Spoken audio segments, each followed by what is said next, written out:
Hello everyone, मेरा नाम अक्षता अग्रवाल है और मैं क्लिनिकल डाइटिशियन हूँ। आज का जो टॉपिक मैंने इस वीडियो के लिए चूज किया है वो है सोर्सेज ऑफ प्रोटीन, जिनको आप अपनी डाइट में ले सकते हैं टू एंश्योर कि आपको प्रोटीन डेफिशिएंसी ना हो। प्रोटीन डेफिशिएंसी के क्या साइंस हैं, सटल साइंस, वार्निंग साइंस, उसके ऊपर मैंने कुछ दिन पहले एक वीडियो किया था, लिंक मैं आपको डिस्क्रिप्शन में दे दूंगी, उसको जाके आप देख सकते हैं। और इन सोर्सेज को कितनी फ्रीक्वेंटली आपको लेना है अपने दिन के अंदर सो दैट आपकी प्रोटीन रिक्वायरमेंट पूरी हो जाए, वो भी मैं साथ साथ डिस्कस करूंगी।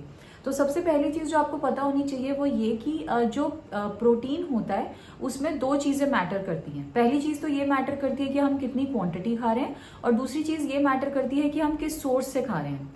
जो क्वालिटी ऑफ प्रोटीन है वो भी अच्छा होना जरूरी है।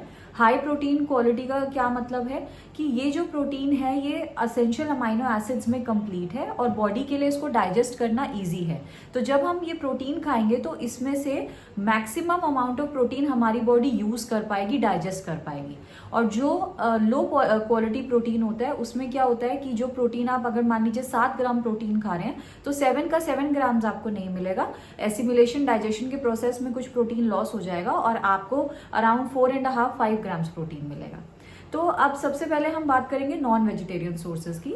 तो नॉन वेजिटेरियन सोर्सेज क्योंकि एनिमल सोर्स से आते हैं, तो पहली बात तो ये कि ये हाई क्वालिटी प्रोटीन होते हैं, तो इस वजह से इनकी बायो अवेलेबिलिटी हाई होती है। मैक्सिमम प्रोटीन जितना भी आप खा रहे हैं वो सारा का सारा बॉडी यूज कर सकती है। तो अब इसके अंदर दो तरीके के सोर्सेज होते हैं। पहला सोर्स जो है वो है लीन, जो नॉन वेज है, लीन जो सोर्सेज हैं। तो लीन सोर्सेज का क्या मतलब है, these are low on fat. तो अगर आप डायबिटिक हैं, आपको कोलेस्ट्रॉल का इश्यू है, आप वेट वॉच कर रहे हैं, तो आपको लीन सोर्सेज ज्यादा इंक्लूड करने हैं प्रोटीन के अपने डाइट में, रादर देन जो रिच सोर्सेज हैं, जो फैट रिच सोर्सेज हैं। तो लीन सोर्सेज में क्या एग्जाम्पल है, चिकन, आपका फिश है, एग्स है, जितने भी हमारा सी फूड होता है वो इसके अंदर आता है। अब इसके अंदर आपको क्वांटिटी कितनी लेनी है, इसको आप 1 to 2 अ डे आप अपनी डाइट में इंक्लूड कर सकते हैं on a day to day basis. Every day आप ले सकते हैं। तो ये आपके जो प्रोटीन रिक्वायरमेंट है उसको कंप्लीट करने में हेल्प करेगा। अब दूसरा जो नॉनवेज के अंदर सोर्स होता है वो हो गया आपका जो हाई कैलोरी या फिर हाई फैट सोर्सेज है, जैसे कि आपके ऑर्गन मीट्स हो गए, लिवर, या फिर आपके रेड मीट्स हो गए जैसे मटन। तो इनको आपने स्केर्सली इंक्लूड करना है, यानी मैक्सिमम 1 और 2 अ वीक। अगर आप इससे ज्यादा इसको लेंगे तो ये हार्ट इश्यूज क्रिएट कर सकता है, आपके वेट गेन कर सकता है, डायबिटीज लीड कर सकता है, इन्फ्लेमेशन लीड कर सकता है, इंडाइजेशन कॉज कर सकता है। तो इनको 1 और 2 अ वीक रखिए, और जो लीन वाले सोर्सेज हैं इनको एवरीडे 1 to 2 अ डे रखिए। अब आ जाते हैं वेजिटेरियन सोर्सेज के ऊपर। अब वेजिटेरियन सोर्सेज के अंदर जैसे मैंने आपको बताया कि जो भी एनिमल से आ रहा है प्रोटीन वो हाई क्वालिटी प्रोटीन होता है, और जो भी प्लांट सोर्सेज से आता है वो लो क्वालिटी प्रोटीन होता है। तो इसमें मैं आपको दोनों एग्जांपल्स दूंगी। पहले हम बात करेंगे हाई क्वालिटी प्रोटीन की। तो high quality protein vegetarian sources में आ सकता है मिल्क एंड मिल्क प्रोडक्ट से। तो इसमें आपका दूध कवर हो गया, दूध से बनी हुई सारी चीजें, जैसे कि आपका पनीर कवर हो गया, दही, छाछ, लस्सी, ये सारी चीजें जो है ये हाई क्वालिटी प्रोटीन है। और जो भी कर्ड बेस्ड प्रोटीन है वो बहुत सिंपल टू डाइजेस्ट भी होता है। तो जिनको भी इंडाइजेशन रहता है, जो मिल्क नहीं ले सकते, वो कर्ड से अपना प्रोटीन सोर्स कंप्लीट कर सकते हैं। इसकी फ्रीक्वेंसी आपको मिनिमम 2 अ डे रखनी है, चाहे वो दही हो चाहे दूध हो। ये भी आपके जो प्रोटीन का रिकमेंडेशन है पूरे दिन का, उसको मीट करने में हेल्प करेगा।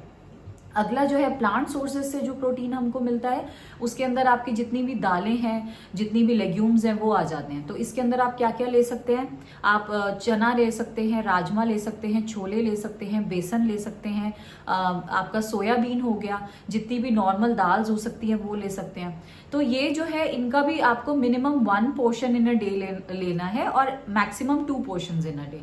मैं मैक्सिमम क्यों कह रही हूँ, क्योंकि जो ये राजमा, छोले, चने होते हैं ये हैवी होते हैं। तो अगर आप सेडेंटरी वर्कर हैं तो आप इनको डाइजेस्ट करना आपके लिए थोड़ा सा डिफिकल्ट हो सकता है। तो कोशिश ये कीजिए कि जो ये हैवी सोर्सेज हैं प्रोटीन के, स्पेशली सोयाबीन हुआ, चना, राजमा, छोले, बेसन, इनको आप प्लेस कीजिए first half of the day में। और अगर जो सिंपल दाल्स हैं, इजी टू डाइजेस्ट दाल्स हैं, उनको आप second half of the day में प्लेस कर सकते हैं। कोशिश ये कीजिए कि लंच टाइम तक ही आपका दाल हो, डिनर के अंदर दाल ना हो। डिनर के अंदर क्योंकि लो हो जाता है मेटाबॉलिज्म मेटाबॉलिज्म डिफिकल्ट होता है बॉडी के लिए एसिमुलेट करना, ट्राई कीजिए कि दाल डिनर में ना लें, लंच टाइम में आप इंक्लूड करें, और एज अ स्नैक आप चने, छोले, ये सब आप ले सकते हैं।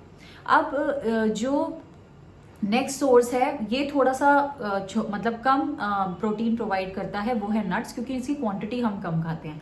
पर ये क्यों इंपॉर्टेंट है? क्योंकि ये प्रोटीन के साथ साथ बहुत सारे माइक्रो न्यूट्रिएंट्स प्रोवाइड करता है, जो कि हमारी बॉडी के लिए इंपॉर्टेंट है। तो नट्स में प्रेफरेबल नट्स कौन से हैं?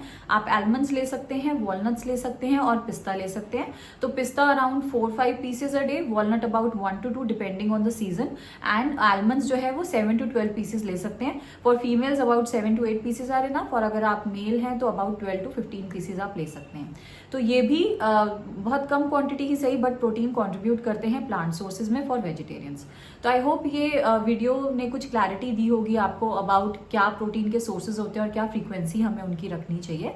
अगर इसी टॉपिक से रिलेटेड आप और वीडियोज भी चाहते हैं तो प्लीज कॉमेंट सेक्शन में मेंशन कर दीजिए, आने वाले वीडियोज में मैं कवर करने की कोशिश करूंगी। मेरे चैनल को सब्सक्राइब कीजिए, क्योंकि ऐसे हेल्पफुल कंटेंट मैं पोस्ट करती रहती हूँ। मैं आपसे मिलूंगी अगले वीडियो में, तब तक के लिए थैंक यू।